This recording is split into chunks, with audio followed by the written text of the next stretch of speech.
Thank you, Hervé. Thank you to Muriel and Vasilisa for inviting me. I'm very pleased to be here. So I'm sorry that the slides are in French. I just didn't realize. I don't know that I would have had the time to translate them anyway. So today we're going to talk about meteorites and what they tell us about the origin of the solar system, seen really from the rocks that we get on Earth. Before we go on, I just want to show you this slide with shooting stars. I expect most of the people in the room have already seen a shooting star. Have you all?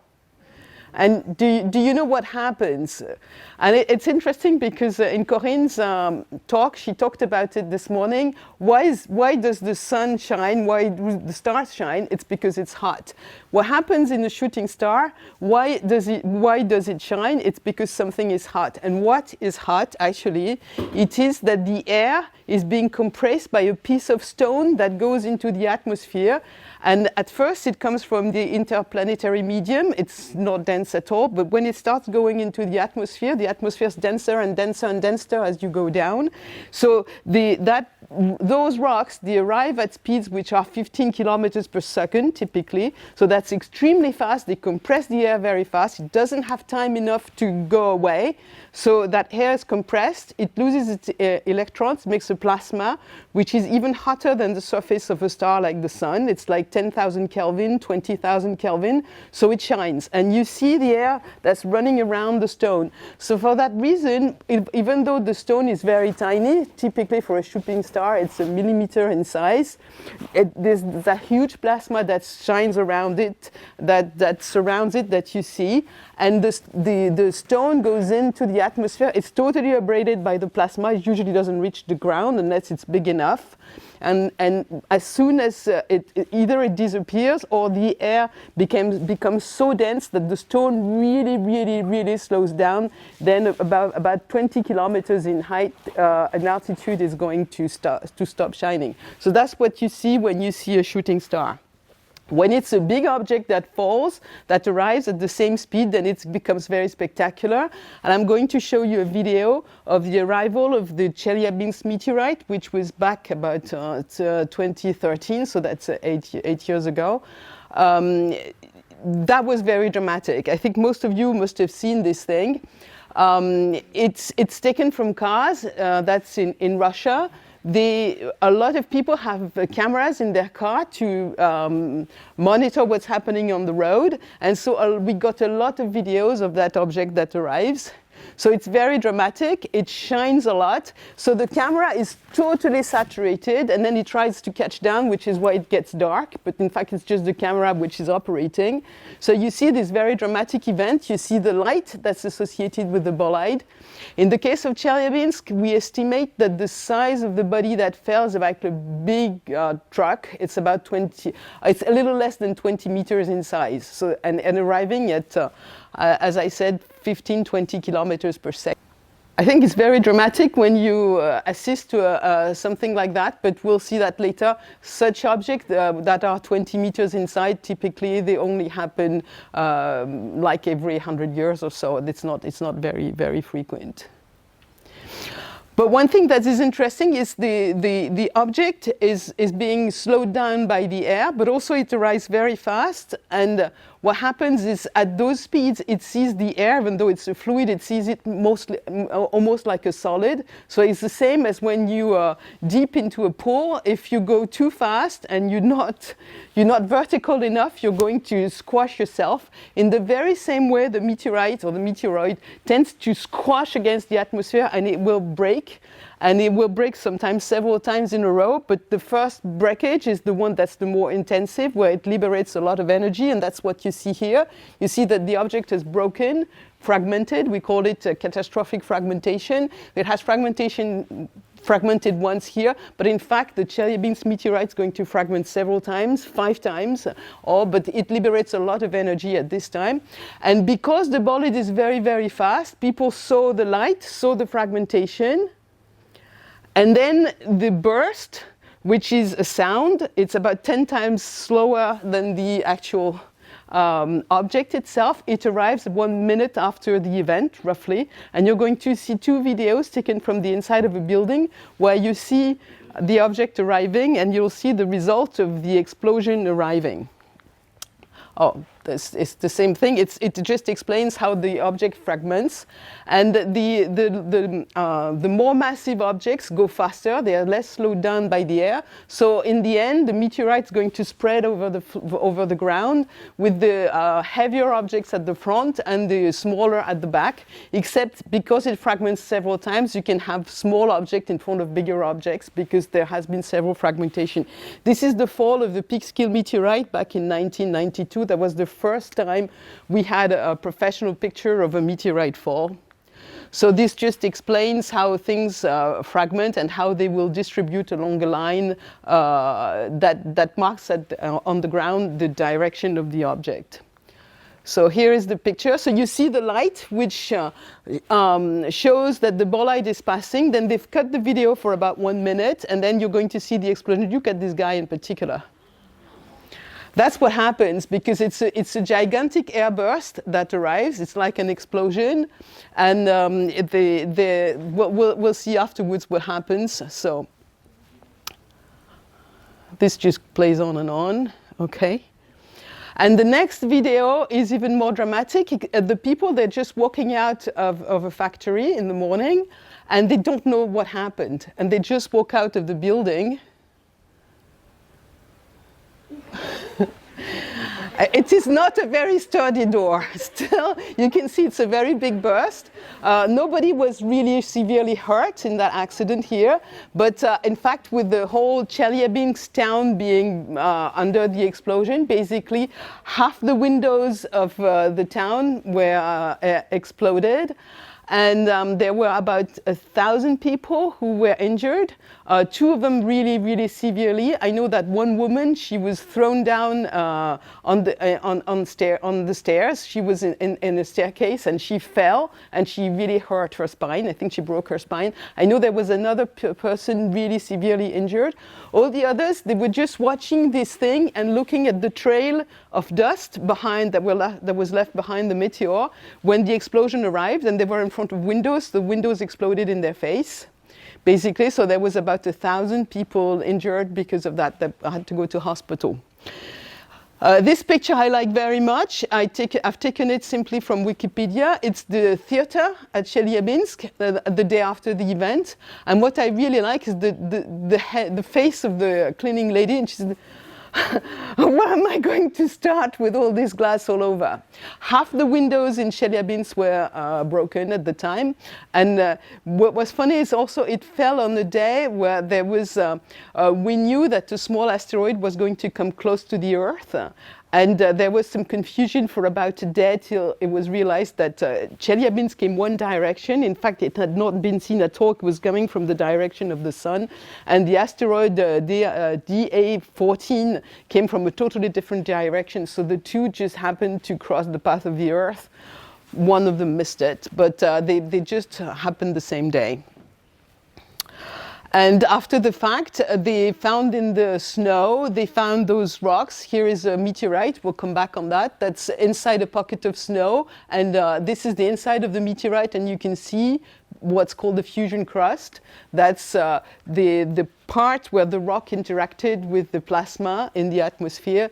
That was really, really, really hot. So the rock is melted. So you've got a thin layer of melted material at the outside of the rock. How often and how catastrophic are such events? Here we have, it's a log-log diagram, and we're looking at the number of events per year as a function of the size of the impactor. And here we look at the size of the destruction it causes. So you can see that particles which are a centimeter in size, basically there's about 10,000 of them which encounter the Earth on a yearly basis. But the bigger the rock, fortunately, the more rare they are, and we are lucky about it. And at the bottom of this scale is objects which are several kilometers in size. And this is the meteorite that created the Chicxulub crater 66 million years ago, sorry, which you'll hear probably later in the talk about impact. And so typically a rock about 20 meters in size, the size of the Chelyabinsk meteorite, happens roughly every 100 years.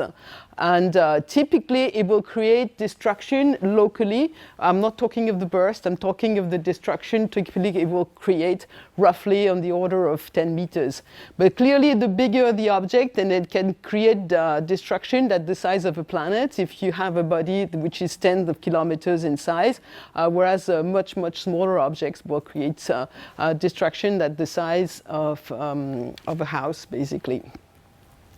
So these things are not very frequent, thanks for us, and we are very protected by the atmosphere. Most of the rocks, they fragment in the atmosphere, and then they do not reach the ground, or they reach the ground only a small fraction. Even in the case of the Chelyabinsk meteorite, so we estimate 20 meters the diameter of the objects, that's 10,000 tons, and what was found on the ground is about a ton. All the rest was vaporized in the atmosphere. So it will eventually recondense and fall on Earth, but it will contribute very slightly to the mass of the Earth, but it will not create any more destruction that has happened already. Just to look at something a little bit bigger, something that's about twice the size of Chelyabinsk, I mean in size, so that means in volume, it's because it's to the cube. But in volume, that means about 10 times the mass and the size and the volume of Chelyabinsk is the event of the Tunguska, which it typically is the type of event that happens every 1,000 of years. In that case, it fell a little over 100 years ago in 1908, and it created destruction at a much bigger size than Chelyabinsk, and that was in a very hard to reach region, so people only went to the site 20 years after the event, but they could see all the trees that were felled from the epicenter in a radial way around the epicenter. And this is a description of what happened, and I really like that slide, also from Wikipedia. Here you can see where the the Tunguska event happened, and the little red dot in the center is the zone that was destroyed, where you have the tree that have fallen. It's a radius of 20 kilometers. The pink around it is where the destruction was heavy. It's in a radius of 100 kilometers. And then the noise from the explosion was heard 1,500 kilometers around it. So that's really far. So that's one thing. It gives a good idea of what happened in that case. But also what is very striking about this thing is you can see that if the bolide had fallen like 3 hours later, it would have been St. Petersburg, Copenhagen, all these regions, which is densely populated, which would have been under the burst.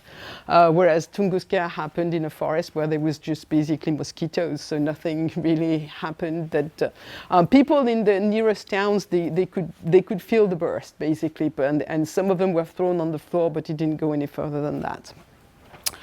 So if the object is even bigger, obviously it will create even more destruction, especially if the object is not fragmented, not destroyed by the atmosphere, which is often the case if you have a big iron meteorite. It's more compact, there is less, the material is less easily broken, and it can reach the ground directly with most of its energy. It has lost very little in the atmosphere, and then when it reaches the ground, it's going to brutally liberate all the energy, kinetic energy it's carrying, and then the explosion will take place on the ground, and then that's when it will create an impact crater, which you will hear a lot more about in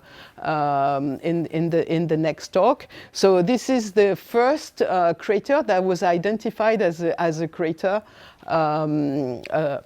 roughly 100 years ago, and this is above a kilometer in size, but the size of the impactor is about 40 meters, 40, 60 meters, so that's really what's in the center here. It's only about 100 years ago that, I mean, it's even less than that. It's really, there was a debate as to the origin of these craters for a very, very long time. It's only when people went to the moon that they definitely were able to say everything is impact at the surface of the moon, and this is something that happens because bodies fall on other bodies. But before that, there was really the astrophysicist thought the impacts were coming from the ground. Basically, it was a geological process, whereas the geologists were saying it's something that has an astronomical cause, because people couldn't figure out, they hadn't realized how much energy would be carried by rocks that would be falling on top of the Earth. This process of crater forming is basically the end of the formation of the solar system, because the object grew and grew from what we call the accretion, which is the gathering of bodies together. And this is a representation of the latest event that happened, latest major event that happened when the planets started to grow and grow and grow and clean up their area. Well, at some point in the area where the Earth now is, there were two big bodies, and the two of them collided together, and one of them became the Earth, and that one, which is about the size of Mars, collided with the Earth. And this is an old representation. Now people think that most of the object was vaporized and there was a mixing between this material and that material, and part of this material went in orbit and gathered to form the moon. So that would have been a very, very dramatic event, and at that time it is believed that the surface of the Earth would have melted basically over a large thickness, which is really important, because that means that water or organic material that might have been on the Earth at that moment, they basically got destroyed. And if we want to make life, we will need to bring back these elements later on, which we will discuss later. So the surface of the moon is totally covered with such craters. This is the face that we are used to seeing, and this is the back side of the Earth. And as I said, the astronomers, they really discovered that there was impact at every level when they look at the Earth. And that is the reason where the soil of the moon is so fine-grained, and that the steps walk on it. It's because that is what we call cosmic gardening. There is always particles and micrometeorites falling at the surface of the moon and impacting. And because the moon has no atmosphere, whatever the size of the object, it will fall with its full speed, and it will create a crater which is roughly 20 times its size. So basically, the surface of the moon is constantly bombarded, and this is this is part of the construction of all the bodies. The Earth doesn't live that, because the Earth is protected by its atmosphere, basically. This is also important because it's when such impacts happen, sometimes part of the body which is impacted will escape, will acquire velocities that will allow it to escape its body, and that's because of impacts at the surface of the moon that we now are able to find lunar meteorites at the surface of the Earth. So a small summary. So this is what we call a meteor, which is, or a bolide when it's very intense. So that's the phenomenon that you see in the atmosphere. And when the stones fall, they fragment inside the atmosphere, and they will deliver the remaining stones on the ground. This is the distribution of, roughly the distribution of stones which were found in Niger. And the guy who found those stones really searched the area, went several times to pick up more stones and more stones. And they were distributed over 40 kilometers, but he chose to just gather them together so that we would see what they look like. The biggest ones, they're about 30 kilos in size, so they are objects about that size. And there are truckloads of little ones, like there was in the case of Chelyabinsk. Before we go on, just like Corinne did this morning, I want to go through a little bit of history, what we know, and it's, in fact, you will find out that as a scientific discipline, the study of meteorites, which we call meteoritics, is a fairly recent scientific discipline.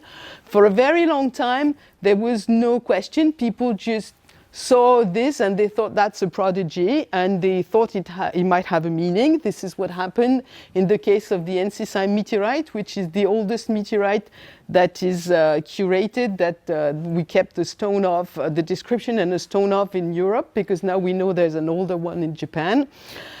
And at the time it fell, Sébastien Brand, who was a poet and rector of the academy in Bâle, in Basel, he produced this poem. He wanted to tell the king of Austria, who was also the king of Alsace at the time, to go at war with the French king, because the French king had done something really nasty to him. So he produced this leaflet, which I think is very interesting, because it's one of the first, whatever you call that, when you hand out documents. Now we do this in large numbers, but at the time there was just after the printing was invented, so they must have produced, not many people were able to read it, basically. So they must have produced about 100, and these were distributed, and it explained that it was a good omen, and that the king of Austria should go to war with the King of France. And it was illustrated by this little cartoon. It's also one of the first cartoons of history. And what I find is interesting, so you have the town of Ensisheim.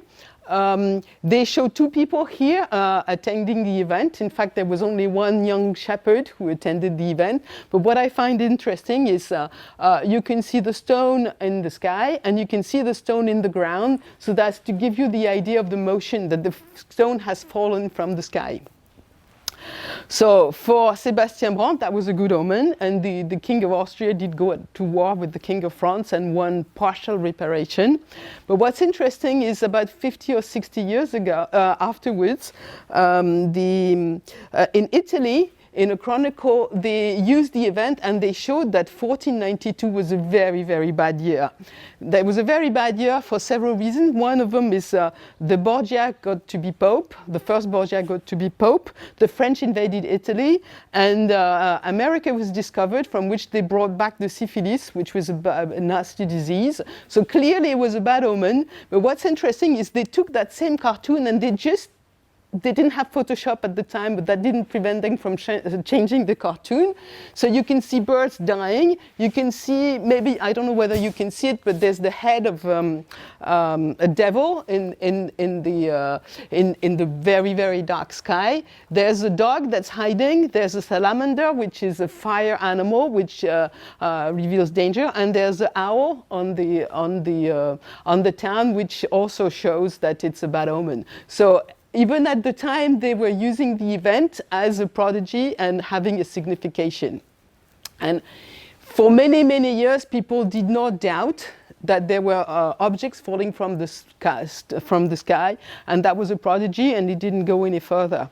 But with the era of the light era, I don't know what it's called, l'ère des Lumières in French, I'm not sure what it's called in English.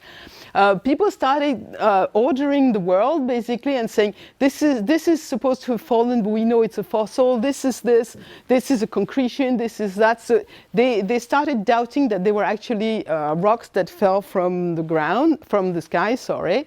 And then there was really the scientific study of meteorites starts at the end of the 18th century, where academicians were studying a couple of rocks falling from the sky, and they could see that there were relationships between them, but they thought it was just a coincidence. But these rocks had been hit by lightning; it was nothing else than that. So they said, well, maybe we should study this more.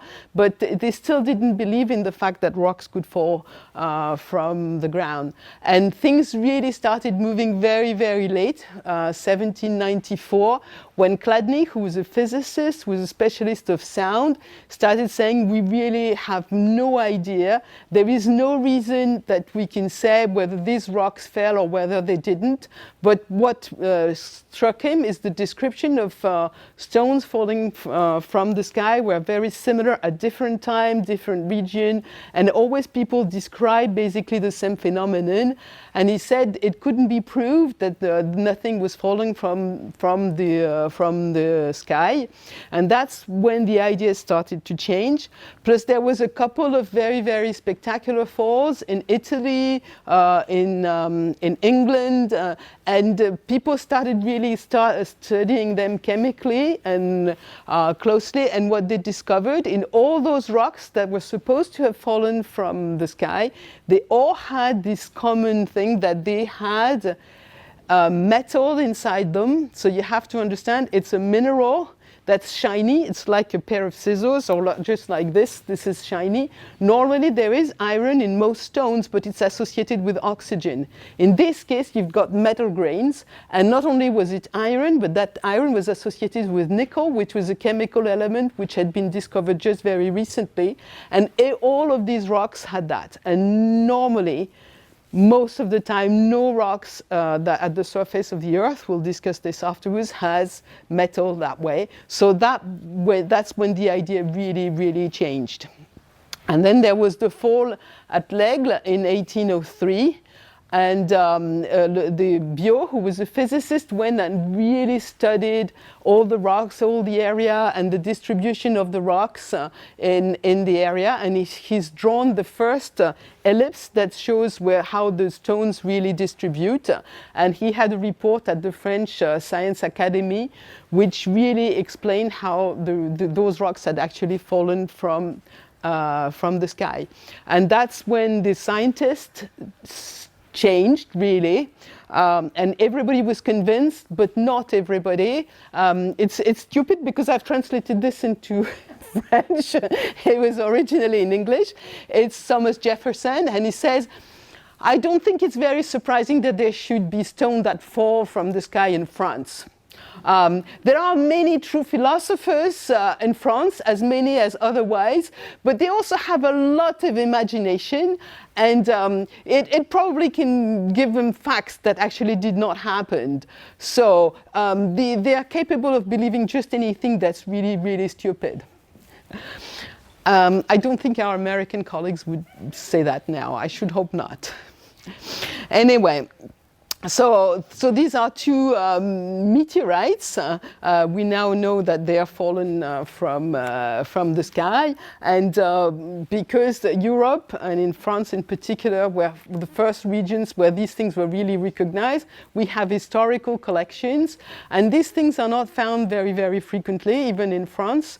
During the whole 19th century, which is the moment stones were recognized as meteorites, to the end of the 19th century, we basically recuperate one stone every other year, which is very few compared to what is actually falling. And from the 20th century, it's more like one stone every 10 years that we actually recover. That's because it's difficult to actually see them fall and recover them, and people are not living outside as much as they used to, so they don't see them, they don't see them fall, they don't find them.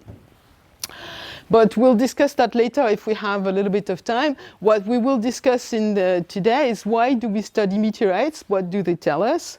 The first obvious thing is the fragments from rocky bodies from the solar system. So you have here a very bad diagram of the solar system, which shows, but its interest is to show all the bodies that we know, clearly all the planets, and then there are rocky bodies called asteroids, which gravitate somewhere between Mars and Jupiter for most of them.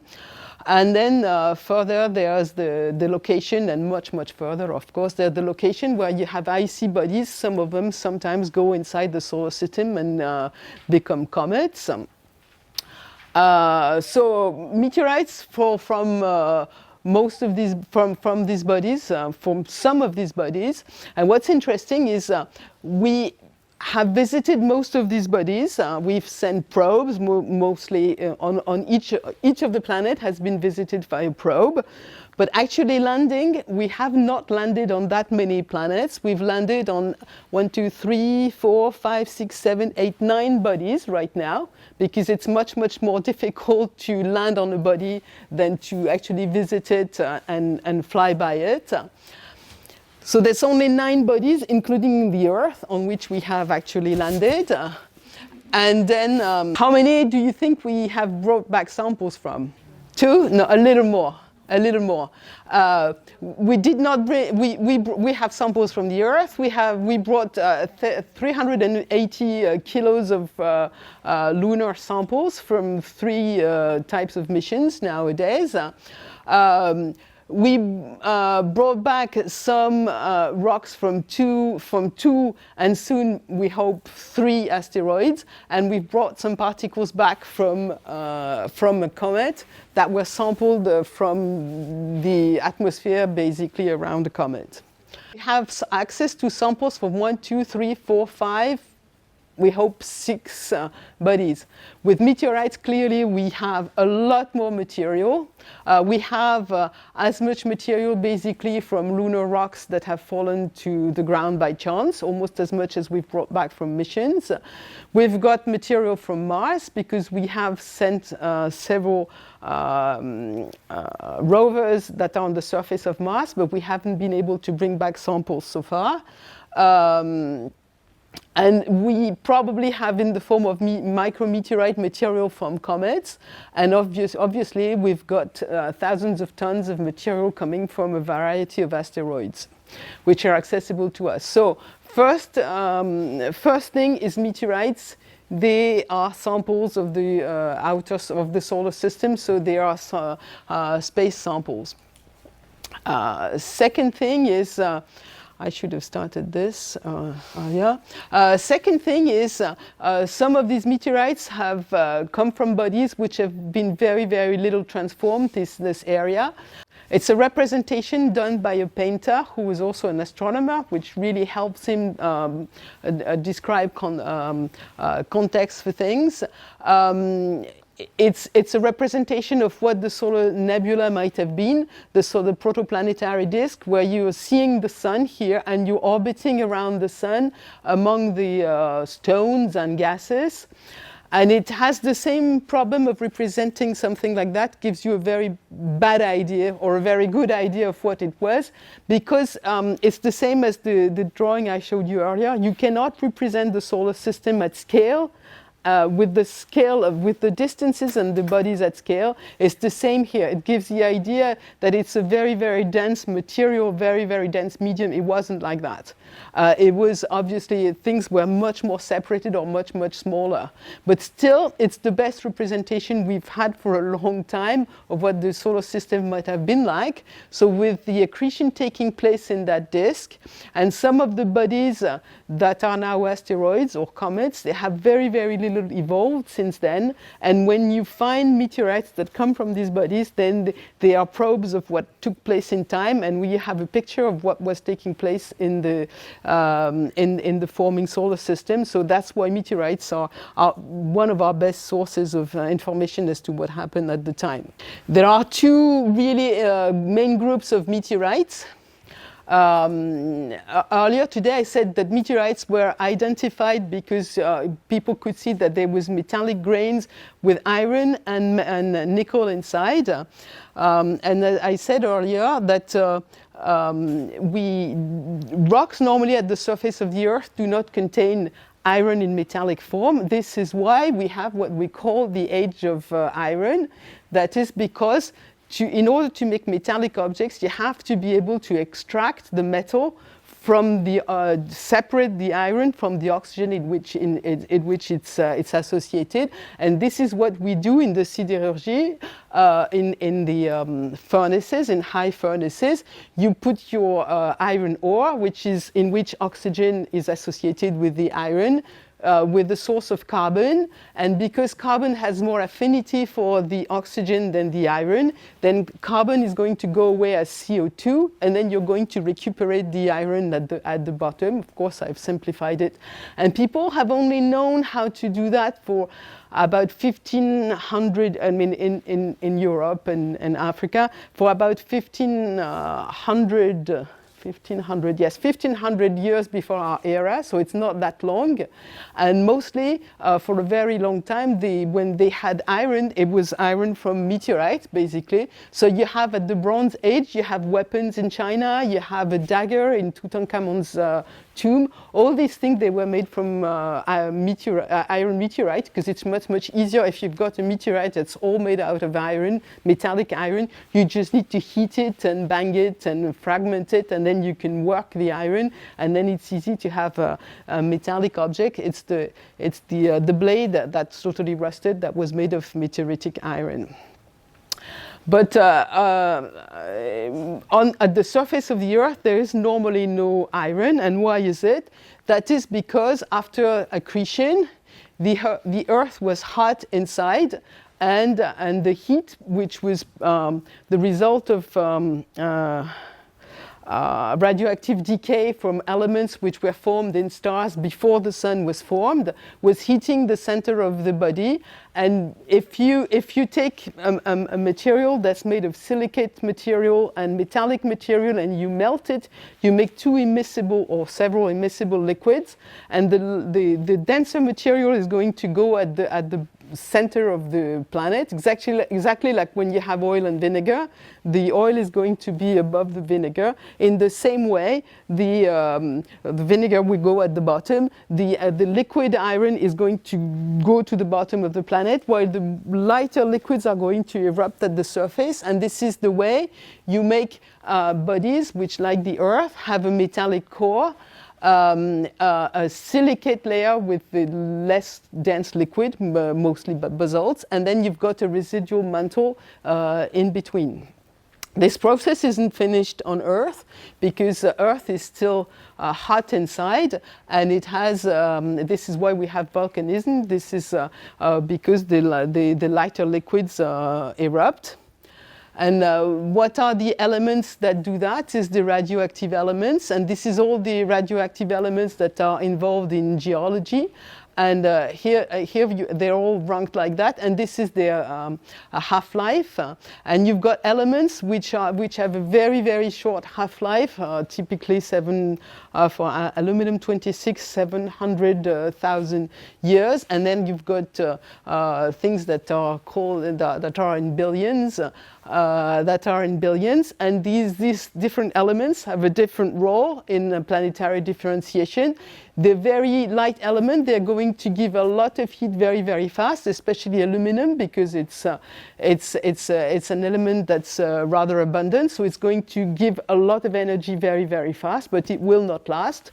But as aluminum 26 stops operating, it's heated the planet, then the lighter elements, the elements with a longer period are going to take the relay, and now what heats the Earth is no longer clearly those elements, but it's those elements like uranium, rhenium, and so on, which are decreasing really, really gently. It's like you've had a very bright fire, and then you've got the embers that are still going, and this is the situation with the Earth, where there's still heat being produced in the center of the Earth. So there are two kinds of bodies, those that come from planets which have melted, just like the Earth, and because those planets can be broken, you can get samples from the center or from the surface of such planets. And then there are the planets that have not, in which melting hasn't gone to completion, and then they're going to tell us more about the story of what happened in the protoplanetary disk. This is what happened with the Earth differentiation. It happened with a few asteroids where you had differentiation, and then when you had impacts, sometimes you could go deep inside the asteroid, and you could have pieces of the asteroid that would fall, or a body that were totally broken. This is how we can find pure iron meteorite coming from the center of a body that has been destroyed.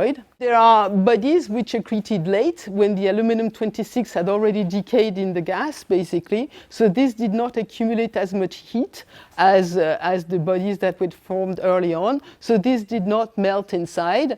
And so you get meteorites that come from bodies which have not totally melted, which is what we call primitive meteorites, chondrites. And these constitute most of what falls on the surface of the Earth.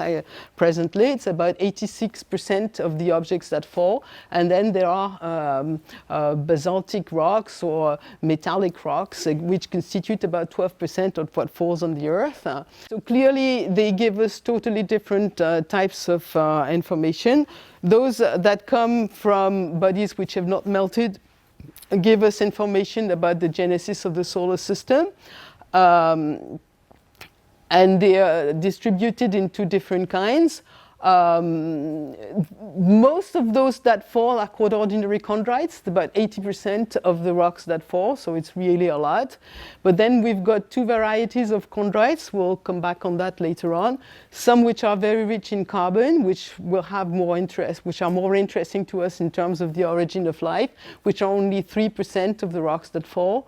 And then there's also 3% of rocks which are really, really highly reduced. And in terms of isotopes, really look like the Earth, and we wonder whether the Earth is made from similar material as those. Anyway, those rocks really tell us about the genesis of the solar system, and we'll come back on them later on. And then the differentiated rocks tell us more about the internal evolution of planetary bodies. And so when these fall, we obtain metallic meteorite, basaltic meteorite, meteorites which contain silicate, olivine, so mantle silicates and metal, which in first approximation could come from the limit between mantle and core. In fact, we think that's not the way they're really actually formed, but we'll discuss that later if we have a little bit of time. And then we've got those rocks that come from primitive bodies which have not melted. And I'm going to talk about both now. So this is a rock, this is a chondrite. You can see the metal grains that are shiny. All the little white grains are shiny. So you have a mixture of metal and silicates.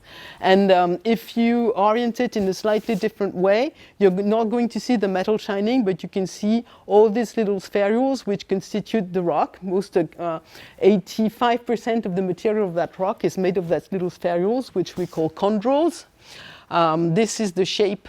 This is a little piece of a chondrite that was broken and looked at in the electron microscope to show you that in fact the rock is made of those little droplets, solids that have solidified clearly, which are stuck together and which make up the bulk of the material. So chondrites come from bodies which have not been melted as a whole. Chondrites individually have been melted, but the whole rock and the whole body from which the rock fall, they've preserved the texture which they had in the protoplanetary disk. And so they tell us about the early episodes of the formation of the solar system, while differentiated bodies are really apart from that. And they will tell us about the internal evolution of planets, crust, mantle, and core. So in the old days, if you see old literature about meteorites, they're going to talk about stones and irons or iron meteorites. I think this distinction does not make sense anymore to talk about stones, except if you're talking about the physical properties when the body actually crosses the atmosphere, because whether it's a chondrite or an achondrite, it is not, or basalt, it's not going to make any difference. But I think what's the distinction that's really important is between primitive meteorites, also called chondrites, and differentiated meteorites, which come from bodies which have been melted. So let's look at the space a little bit, what they tell us. As I told you, it's only in very, very beginning of the 19th century that people admitted that meteorites were stones that were falling from the sky. It's also at the very beginning of the 19th century that the Ceres asteroid was discovered by an Italian astronomer. And very early on, I have read, I cannot locate that reference anymore, but I've read that Chladni, who was the one who said meteorites from the sky, he said they come from those bodies when they were discovered, but I cannot find that reference anymore. So how do we know that we have fragments from asteroids? How do we connect? And how do we know which meteorite comes from which body? Here is a picture of a thin section of a rock that's from Vesta. What information do we have? We look at spectroscopy, so we can look at the light from the sun that's reflected by the surface of an asteroid, by the surface of asteroids. Here asteroid Vesta, but then you've got other asteroids which reflect the light. You can look at individual minerals, light them with the light that's the same as that of the sun, or you make the appropriate transformation. So you can look at the individual minerals, how do they reflect the sunlight, and you can see, for example, that pyroxene is a spectrum that's very similar to that of Vesta, so you can have a good idea that there'll be pyroxene inside Vesta.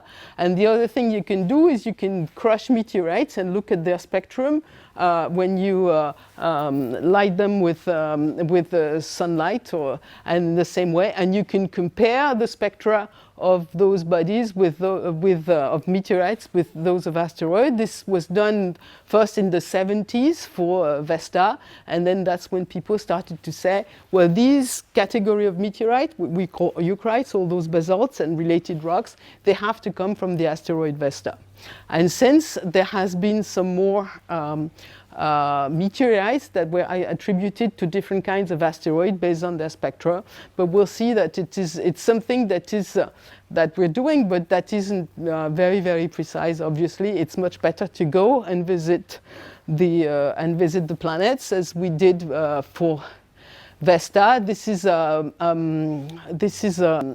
relief map that was made on Vesta through the Dawn mission, and through studying this kind of rock, eucrites that we have on the ground that we think are all emitted from one of these craters.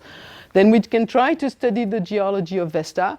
For example, we have this rock, which is typically a basalt, and then we've got this other rock, which is, in terms of isotopes, is very similar. So we know they're related. We know these come from the same body. So the question, but this is accumulate. That means it's a rock that has taken time to crystallize at depth. So what's the relationship between those two types of rocks? The simplest idea is you've got the basalt that erupted at the surface of the planet while you had accumulate underneath. This is this region. But when you study these two rocks chemically, you can see that this rock, in fact, has been contaminated with liquid that came from a rock like this. So that means these rocks have been put in place as intrusion inside the basaltic crust. So by studying these meteorites at a distance, even though we did not bring back samples from Vesta, you can try to study the geology of that planet at a distance. Obviously, it's something that is long and difficult and not very precise. The best would be to actually bring back rocks from which you would have the geologic context in which they were picked up, but obviously this has been done only for the Moon so far. On planet Mars, also, we can try to study from meteorites. Once again, the best would be to bring back samples, but as you all know, it's difficult. When I started my career, we were going to bring back samples from Mars in the early 2010s. If we have them in the early 2030s, I think we'll be really happy. It isn't something that is easy to do. Nevertheless, on the day Curiosity landed on planet Mars, we had been studying this rock, and we thought it was different from all the rocks that we knew. And we realized it was coming from Mars the day that Curiosity landed. And I spent the fall of 2012 studying this rock, while my colleague Violaine Sauter, just a floor underneath me, was studying the rocks with Curiosity. And it was a very exciting period, because I was said, we've got feldspar in that rock. And the feldspar is a silicate that is not normally, it's the product of differentiation towards when you go towards the granite, when you have more siliceous liquids. And so it's a product of planetary crust evolution, and we've not seen them in meteorites so far. So that was the first time we had actually feldspars like this one, potash feldspar inside. I was very excited, and Violaine was telling me, you know, we've got potash feldspar on Mars. I said, we've got them in our rock. And then she was saying, we've got phosphates, and we've got phosphates too. So we were comparing notes the whole fall. So that was very exciting. It was also very exciting to find zircons inside these rocks. And those of you who are geologists know that zircons are used to date rocks. And those zircons on Earth, the zircons are isolated, so they're detritic. They're found in sediments, the oldest zircons. They are 4.3 to 4.4 billion years on Earth, mostly 4.3, even though there is some 4.4 billion years ago. Inside that rock, they're associated with little bits of rocks. So we were very excited. We thought we were dating these rock units. So we had older rocks from the crust, from a differentiated crust on Mars, than we could have on the Earth. Now, Virgile has been working at destroying our hopes because Virgile has been finding that all the zircons, they are broken, they're missing a part, so they're probably older than, I mean, what we date is the zircons themselves, but it's not the rocks that are around them because they're probably posterior to the formation of those zircons. So anyway, those zircons can be used to date something, some crystallization of a rock. And what you have here is an isotopic diagram where you have lead-206 over uranium-238, from which it's the decay product, and here lead-207 over 235 uranium. The interest of the uranium-lead chronometer is you've got two different isotopes of uranium and two different isotopes of lead, which are the daughter products of those uranium isotopes. And if nothing happens, these things should decay at rates which are always the same. And you can normally, as a function of time, a rock should follow always this curve in terms of the decay of these two elements. So if a rock is 4.5 billion years ago, it should fall here. And depending on where it falls, the comparison of these two ratios, because they do not decay at the same time, is going to tell you the age of the rock. But if the system is open, either you lose, if you lose lead in particular, it's going to have the same effect on the two isotopes. And for that reason, instead of following the actual decay curve, you're going to go along a line. And what we can see simply from studying those zircons is that they crystallize roughly 4.5, it's actually 4.42 billion years ago, but also the zircons were perturbed by probably a shock or alteration or whatever. Virgile's working at it right now. And even in sectors of some of those zircons, you can see that they fall inside those lines. And the magic of this Concordia diagram is where this line intercepts the Concordia curve, you can tell when is the perturbation, and the perturbation, it wasn't very precise in our first measurements. It was 1.7 in the paper was first published, but we now know that it's more like 1.5 billion years. It's a little more recent. So just from seeing these, from studying these minerals, you can know that there was a crust that had started to differentiate on Mars 4.4 billion years ago, and this was perturbed in this area. It doesn't mean that it applies to the whole planet. One has to be very careful, but that was very perturbed 1.5 billion years ago.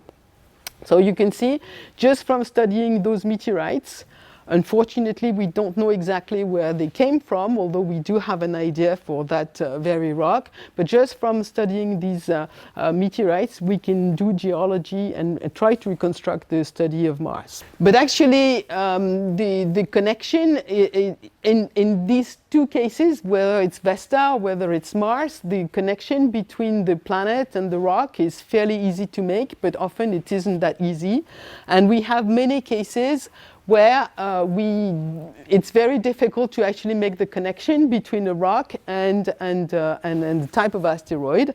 And for example, we have here the reflectance spectrum of ordinary chondrites, like this one. And people for a long time thought they were coming from S-type asteroid, but you can see that the spectrum is similar, but it's more oblique, it's more vertical. In fact, it's redder because we're going towards the red. And for a very long time, people really agonized and fought. It was when I started my career, people were really fighting very, very hard with those who thought that these ordinary chondrites were coming from S-type asteroids and those who disbelieved it. And in fact, one had to go to a first asteroid, bring back the first samples from asteroid, which had a spectrum like that.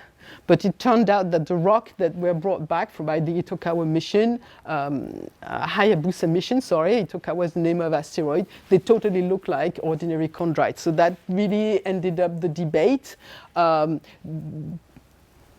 Asteroids, the surface of asteroid is being modified by the cosmic gardening and the irradiation by particles, so it ages the surface, makes it redder as far as ordinary chondrites are concerned, because other material may react differently, and that's why there is such a difference, but in fact those rocks do come from these asteroids.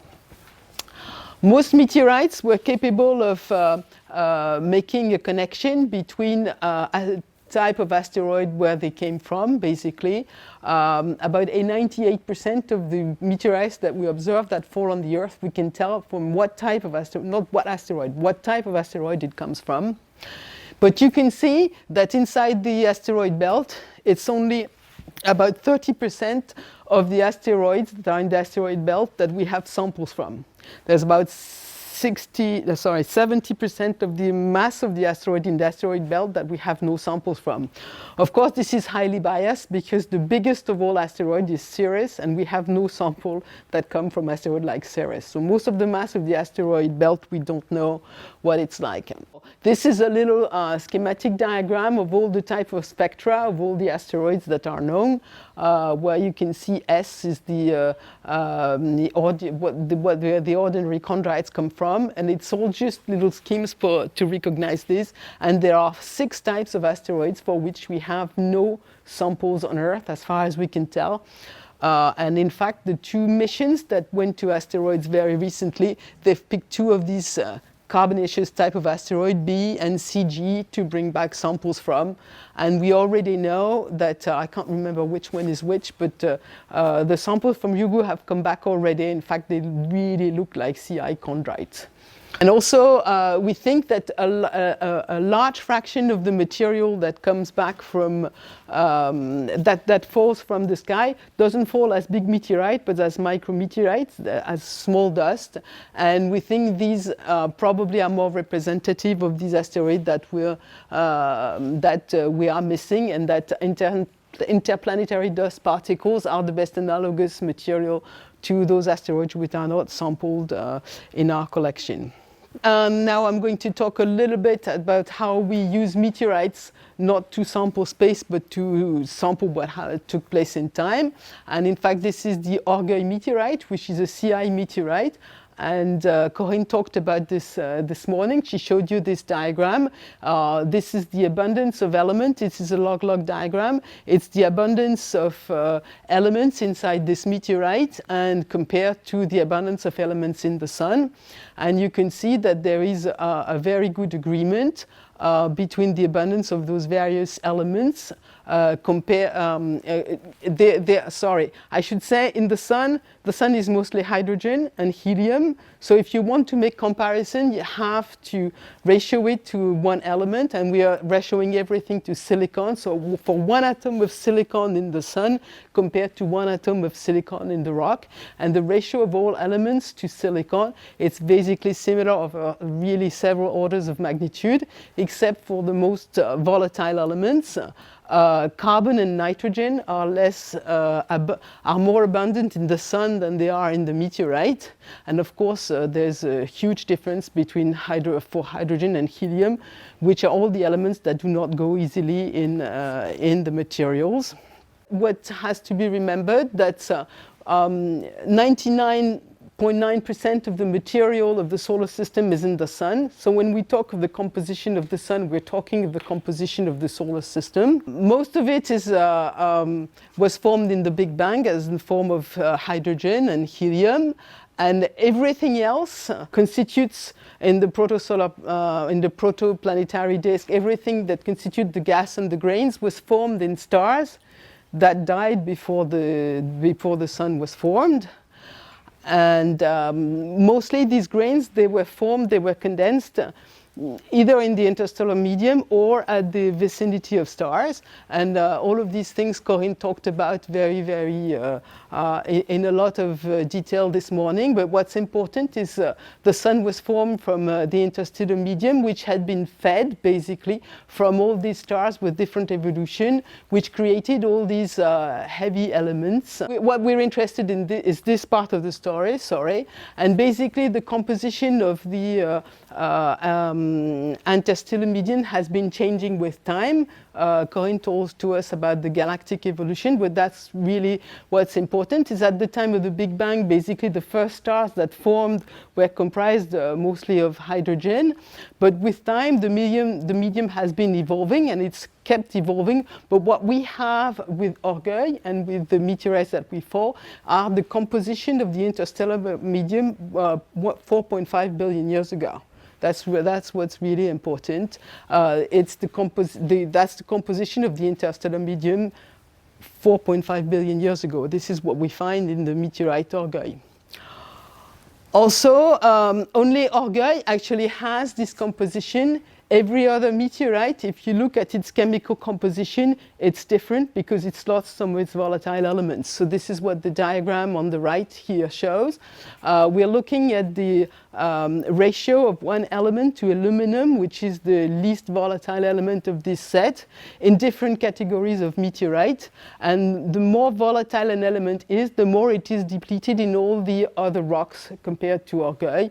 So CM has lost, for example, 60% of its zinc compared to Orgueil with respect to aluminum, and CO, CV chondrites have lost 80% of their zinc. So the more an element is volatile, the more it is depleted in different categories of rock. So that shows us that in between different bodies that form in the solar system, there was fractionation in terms of a volatile element that was due to lack of condensation or loss of volatile element through evaporation. So only one category of rock really tell us what the composition of the nebula was 4.5 billion years ago. All the other rocks, they are close to that, but they have evolved in processes that if we can understand them, they're going to tell us what was happening, what was taking place in the protoplanetary disk. They also show differences in terms of texture, chemistry, isotopes, but also in terms of texture. This is just to show you three thin sections seen in polarized light. It's like looking at a stained glass window. You're looking at a very thin slice of a rock with the light behind it, which is in addition polarized, and which you analyze in front of it. And you're seeing the chondrules that constitute those rocks. And you can see here that there is a lot of black material. It's the very fine-grained matrix that appears because the thin section is 30 microns thick. And you've got grains which are 1 micron in size. It diffuses the light in every direction, so it appears dark. So you've got a lot of matrix here, whereas you have many more chondrules here, which are all transparent little beads. And if you look at this rock, you've got a lot of black materials. Also, the chondrules are much, much smaller.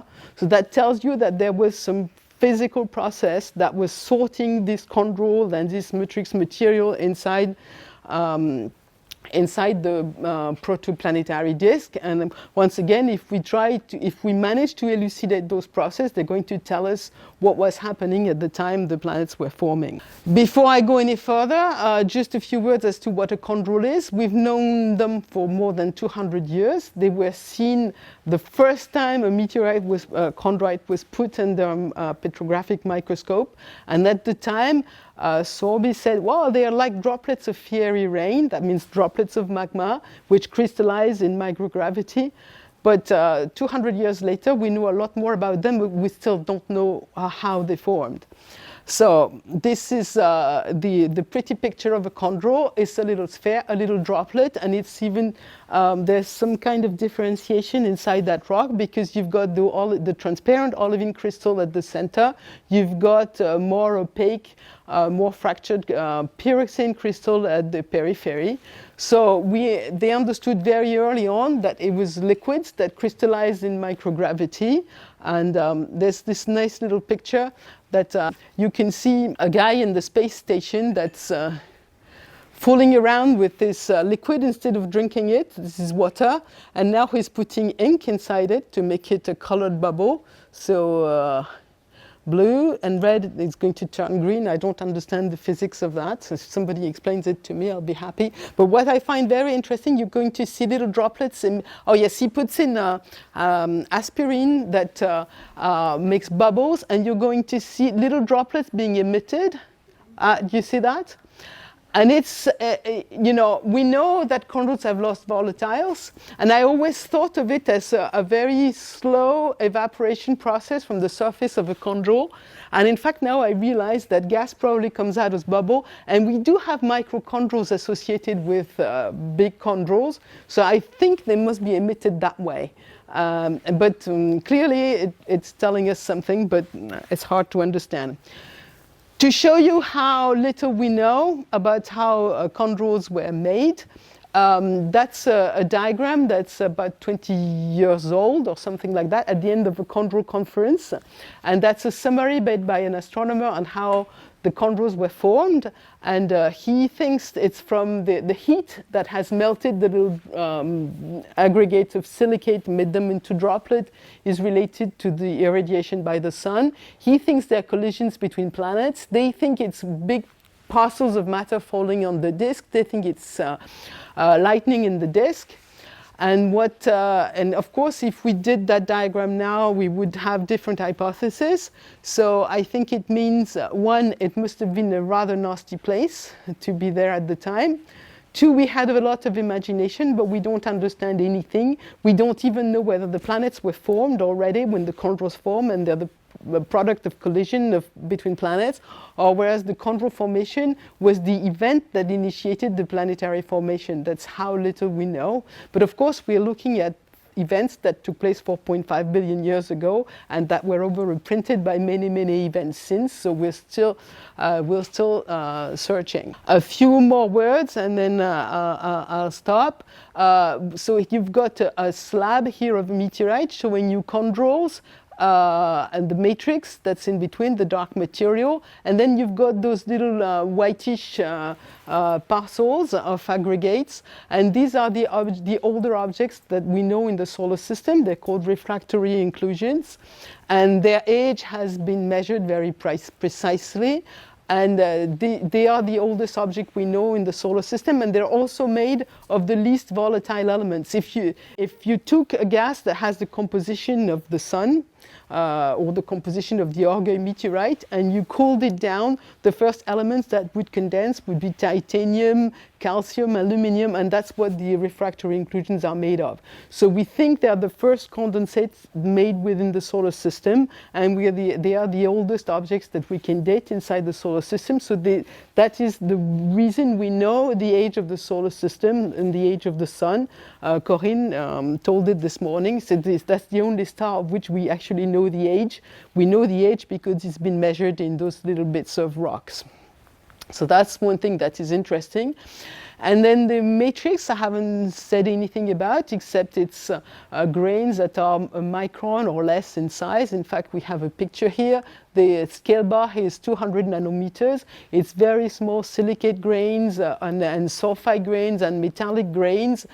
And what's interesting in the matrix, it is the site of the volatile elements. I told you earlier that we'd seen different groups of chondrites at different amounts of volatile elements. In fact, those that have the most volatile elements, they are those that have the most matrix. and Orgueil in particular, which is the same composition as the Sun and only very slightly fractionated in terms of volatile elements. We think it's basically made exclusively of matrix. So the matrix contains the volatile elements. It contains organic material, which we're interested in particular in this core because they may be related to the origin of life.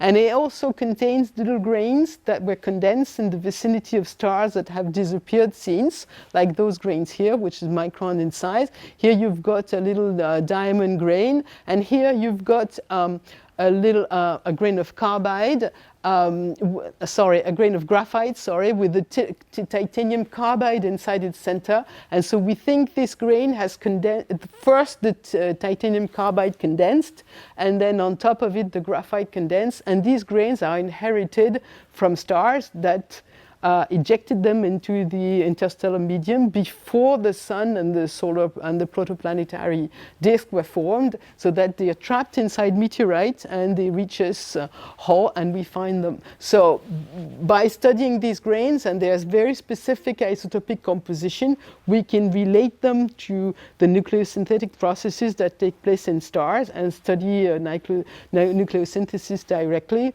And now this is a whole branch of our discipline, basically people who go and measure isotopes inside those very tiny grains and try to match them to different types of stars and say these grains come from a giant branch, these grains come from a supernova. It's not a separate branch from our discipline, but it's basically people who really work with nuclear physics. Just a few more words. I said earlier on that the surface of the Earth must have been melted over a high depth. So basically all the volatile elements that were at the surface of the Earth must have disappeared. But we have water on top of the Earth. So where does that water come from? There are basically two hypotheses, and we don't really know. What we know is the composition of that water in terms of a D/H ratio. If we compare the composition of the Earth with that of the protosolar nebula, which we see, for example, in Jupiter, it has a lot more deuterium on the Earth. And for a long time, people thought comets, which were very rich in ice, were bringing the water on the surface of the Earth. What we know now is the Earth is the only thing that's really similar to the Earth is the carbonaceous chondrites. And so we can think of two ways, basically. Either carbonaceous chondrites that fell on the surface of the Earth brought water and with them, and of course the oceans, they're very, very thick and it's a lot of water, but compared to the mass of the Earth and to the volume of the Earth, it's very, very tiny. The other option is that the Earth accreted with the water. The rocks that formed the Earth originally, they contain water, and that water's been lost from the first 1,000 kilometers depth, but then it came out again, and clearly we don't know. And last thing is, where do the organic material come from? As you know, there are symmetrical, some of the organic molecule, amino acid and also sugars, they exist in different forms, which we call the enantiomere, which are symmetrical, like the two hands. And I think I'm not going into any detail because this is things that I suppose that you know. But what is important to know is that in life, only 20 amino acids are used in the living organism that we know on Earth. And if they have symmetrical properties, which is not the case of every amino acid, but if they have symmetrical properties, it's only the left enantiomere that is known. But in meteorites, we find many more amino acids. We find 70 instead of just 20 used in life. And some of them, and they are distributed with the left form and the right form almost equally. So what it tells us is that the molecules that generated life, they may have been life as we know it clearly cannot have generated the molecules that are found in meteorites. However, meteorites may have been the source of the life as we know it. We cannot go any further than that from what we know from meteorites. And to conclude, what I want to say is here is a view of the solar system seen. It's a cut slab with the sun at the center, and this is the protoplanetary disk, where you're very hot close to the sun when it just formed, and here you're very far beyond the line where it's not that hot, the ice is evaporated, so you've got ice over there. So this is basically unmodified interplanetary material. So here, probably the whole protoplanetary disk was vaporized, whereas here you've got basically interstellar material that was preserved. And what's interesting is we think that refractory inclusions came from that part. That matrix is basically coming from that part, and chondrules either came from there or they formed later here. What's interesting is inside chondrites you find all these material that are gathered together, and obviously if we were able to understand the formation of each of these objects, we would be able to reconstruct the whole story of the formation of the solar system. Inside meteorites, we've got basically signature from every single one of these events. You know, when you had external stars that were forming grains, which are still found in meteorites. We've got examples of things that took place when the planets were first condensing, like refractory inclusions, chondrules, and metal grains. They probably date back from the very early epoch of the protoplanetary disk, and then you've got objects that melted later on. So these meteorites, they tell us bits of all this story. It's just difficult to put them together. And that's about it. Corinne told us about all these events this morning. What I really want to stress is with meteorites, it basically, except for the very, very small grains that we find in stars, we're really confined to the 4.6 latest billion years, so the last third of the history of the universe, and a very small area, if I may say. Thank you.